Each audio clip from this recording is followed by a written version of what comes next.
I am proud to say I have officially no-lifed the MW2 beta and completed everything that there is to complete. I am max level, every single gun that can be leveled, I have leveled, and now I'm just playing the game for fun at this point, and I've been using the M16 with the noob tubes, and let me just say, it feels like Modern Warfare 2 all over again. I mean, technically it is Modern Warfare 2, but you know what I mean. Few things make me happy in this sad thing called life, but the one thing that will guaranteed always make me happy is having my Modern Warfare noob tubes. Can I get him? Oh! Oh my god, I still got him. I've been running around using a bunch of different M16 classes, and honestly, this has kind of been like my favorite one so far. It's basically a hybrid of like a run and gun and balanced recoil type class. So I have the shortest barrel on it that I can for the ADS and sprint to fire speed, because sprint to fire is more important in this Call of Duty than any other one before. So I have that on, and then I have like another, I think my stock is balancing the recoil. Let me just say, man, the M16 is definitely not as OP as it was, say, in like COD 4 or any of the other Modern Warfares, but I mean, it's still pretty dang good. I'm really intrigued to see how this whole new Gunsmith 2.0 is going to work throughout the year, because obviously you have this new system with your weapon families where the M4 can become an LMG, a tactical rifle, a battle rifle. I love using noob tubes. The only problem is I only got 2 of them, man. How did that not kill you? So I got all hyping last night. I'm such an asshole. I got all hype in last night's video like, oh, the TAC cam is back. We haven't seen that since Black Ops 1, but unfortunately it is not what it seems like. It's not exactly the same thing. You can't see it at all times. Are you really trying to glitch right now?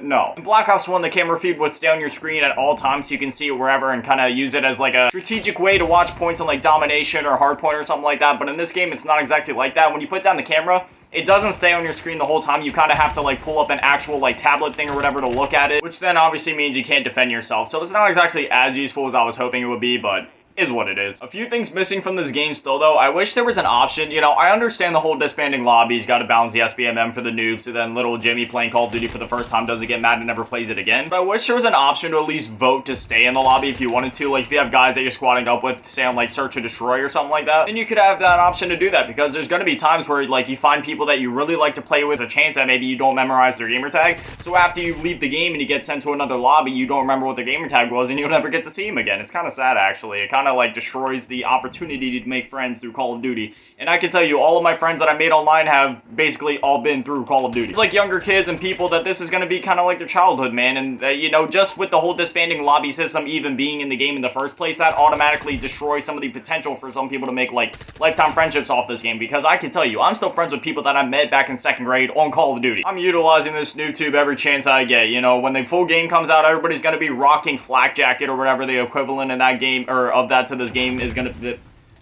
English? Or whatever the equivalent to that is gonna be in this game, so I'm using the noob tube all that I can right now. Hot take here, this is the closest feeling to a classic COD that we've had in a while besides like Cold War. Cold War is probably the closest thing we're gonna get to like a full game being based around that like classic feeling. Cold War to me felt a lot like Black Ops 2 for some reason, probably just because there was so many Black Ops 2 maps in that game. But aside from that, like this really feels like that, it just has that classic feeling to it where you play it and you know like, okay, this game has a lot of longevity to it.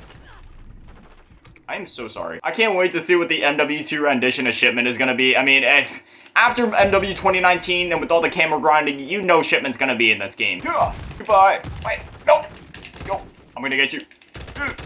It's weird. Even though matches in some cases do kind of play slower, they don't feel slower. It's so weird. Like Domination and Team Deathmatch matches, they definitely take longer than they have in other Call of Duty.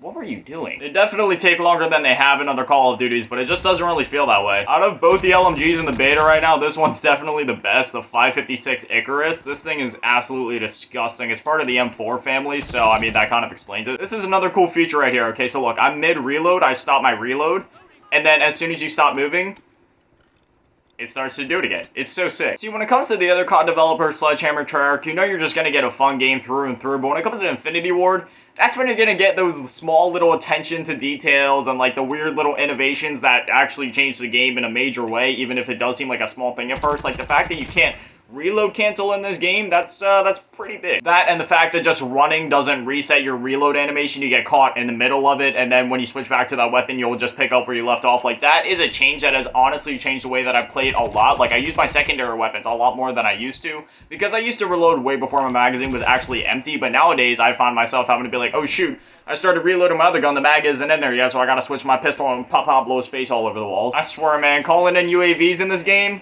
it's as easy as getting a Big Mac through Uber Eats. I don't understand why this homie literally pulls out a smartphone to do it. Is that supposed to be a smartphone, or is that just like some other weird like military gear I don't know about? I want to get my first execution, come on, yes! I haven't done this in this game yet. Oh my god, it's so clean. Just think about all the injuries that our Call of Duty soldiers go through, man. Like, if they endured what we endure in the game, like, in real life, that would be painful. I mean, obviously, I know that stuff happens, like, in real life in the military or whatever, but I'm talking, like, the ways that people decide to kill you in Call of Duty specifically. Tagging your big toe with a 50 cal, shooting you straight in the butthole with a frickin' 12 gauge. Sticking a Semtex to your chest, watching you explode all over the walls, and then coming to debag the corpse that is, like, just barely still together on the floor. Innocently climbing up a ladder and having your face absolutely melted, exploded, and blown to bits by a claymore.